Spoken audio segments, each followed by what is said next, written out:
एकजुट हो जाएंगे तो 2024 में भारी बहुमत से विजयी होंगे। मैं कह रहा था कि थर्ड फ्रंट, तो हमने कहा थर्ड फ्रंट कहाँ है? अब अगला बार बनेगा वो मेन फ्रंट बनेगा। अब सीएम नीतीश बाण और तीर लेकर खड़े तो है, लेकिन उनको ये नहीं पता है कि निशाना कहाँ लगाना है। नहीं समझे? मतलब सीएम नीतीश बीजेपी को तो हराना चाहते हैं, लेकिन कैसे ये नहीं पता। बस बीजेपी को हराना है। और ऐसा हम यूं ही नहीं कह रहे हैं, ऐसा खुद सीएम नीतीश का कहना है। अब देखिए, 2024 का चुनाव नीतीश कुमार के लिए किसी सपने से कम नहीं। शुरू से ही उन्होंने इस चुनाव में बीजेपी को हराने का ख्वाब देखा है, बीजेपी के साथ गठबंधन में रहकर भी। खैर, ख्वाब सच होता है या नहीं ये तो वक्त बताएगा, लेकिन सीएम नीतीश पूरी प्लानिंग में लग गए हैं। और बातें तो ये भी चल रही है कि अब नीतीश कुमार कांग्रेस को साथ रखने के लिए अपनी पीएम पद की इच्छा छोड़ देंगे। चलिए आपको भी बताते हैं कि ऐसी बातें क्यों चल रही है।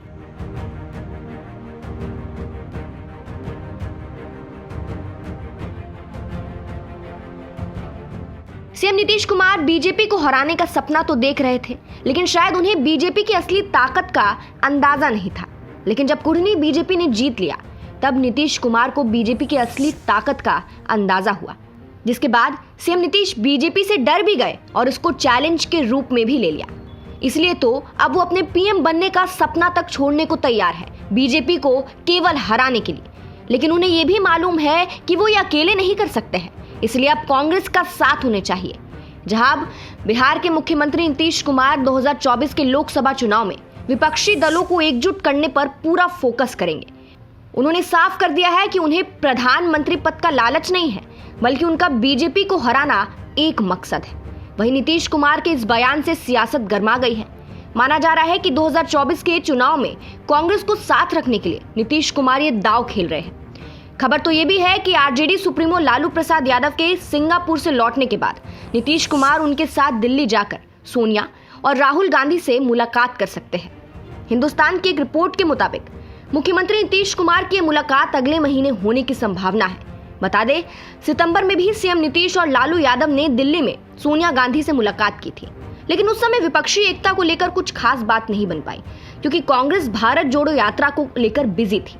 जहां सोनिया गांधी ने राहुल गांधी की भारत जोड़ो यात्रा खत्म होने के बाद दोबारा इस मुद्दे पर चर्चा की बात भी कही थी। इसके बाद नीतीश कुमार की विपक्षी एकजुटता की मुहिम भी ठंडे बस्ते में चली गई, लेकिन अब एक बार फिर उन्होंने इस मुहिम को तेज करने का संकल्प लिया है।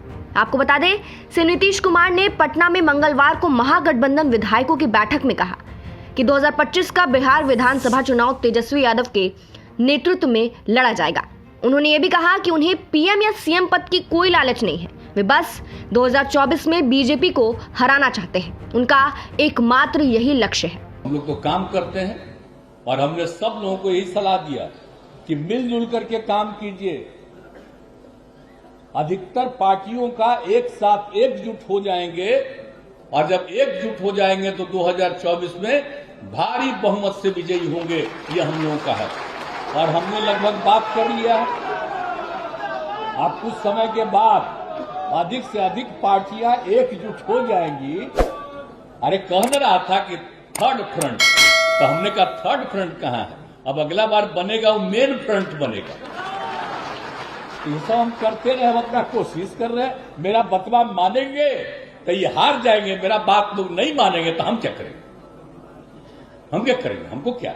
लेकिन हम तो अपना सब लोगों को सलाह दे ही रहे हैं और सब तरह से बात करते रहेंगे। सब लोगों को ध्यान देना है। अंदर खाने की खबर तो ये भी है कि नीतीश कुमार की विपक्षी एकजुटता की मुहिम शुरू होने के बाद उन्हें विपक्ष के पीएम उम्मीदवार के रूप में प्रोजेक्ट किया जा रहा था, लेकिन इससे कांग्रेस और आम आदमी पार्टी समेत कुछ दल सहमत नहीं थे। अब क्योंकि बिहार में कांग्रेस नीतीश कुमार की पार्टी जेडीयू की सहयोगी है, तो ऐसे में राज्य के कांग्रेस नेताओं ने नीतीश की विपक्षी एकजुटता की मुहिम की तारीफ तो की, लेकिन कभी भी उन्हें पीएम कैंडिडेट के रूप में स्वीकार नहीं किया, क्योंकि कांग्रेस नेताओं का कहना है कि उनके लिए प्रधानमंत्री पद के तौर पर राहुल गांधी ही श्रेष्ठ उम्मीदवार है।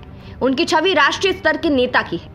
लेकिन सीएम नीतीश को अब बस बीजेपी को हराना है, तो ऐसे में अब सीएम नीतीश नया प्लान लेकर आए हैं, जहां अब उन्होंने कांग्रेस समेत अन्य विपक्षी पार्टियों के लिए दरवाजे पूरी तरह खोल दिए हैं। उन्होंने प्रधानमंत्री की उम्मीदवारी से पल्ला झाड़ लिया है और पूरा फोकस 2024 में बीजेपी को हराने पर रखा है।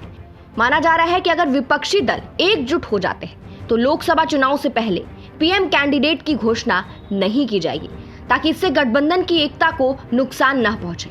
नीतीश कुमार ने दावा भी किया है कि उनकी बात कांग्रेस से बन सकती है।